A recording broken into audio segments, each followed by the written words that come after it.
Today I wanted to go over the reset procedure for the infotainment system here on newer Ford vehicles. This is a 2018 Ford Escape Titanium.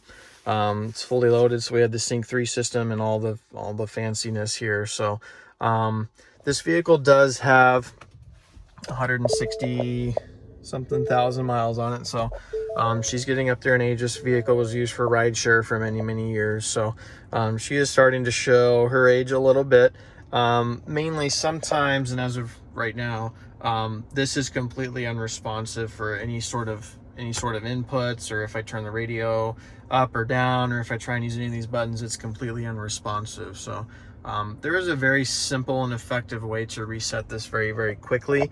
You know, if you read articles on the internet or other videos, it'll say, you know, you need to have certain reflashes done at the dealership, and you know, a lot of that stuff costs you know, quite a bit of money on downtime. You know, they'll probably need your vehicle for a day or two. So I found this method to be pretty effective most of the time, and resolution with the kind of stuck system here almost every single time. So again, this is reference for a 2018 Ford Escape. It may vary from vehicle to vehicle, but what we're going to do is we're going to simultaneously press the power button and the skip track at the same time. We're going to hold them down.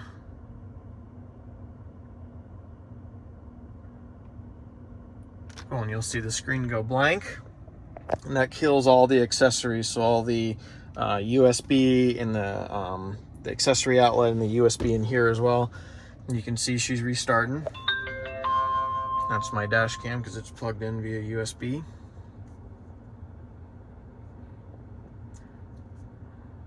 And that's as simple as that.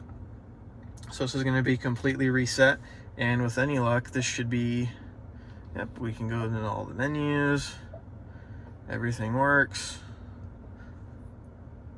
Yep, so we can go to general. Yep, so this is completely unresponsive a couple minutes ago. So yeah, we can see we've got Sync 3. And I'm not seeing any issues at all. We can go to phone. Yeah, my wife's phone's there. We can look at the radio. We can change sources. So yeah, I mean, as far as I'm concerned, this is working, because a couple minutes ago I couldn't do anything at all. So hopefully this helps you and saves you a trip to the dealership. That is just a very simple, easy repair.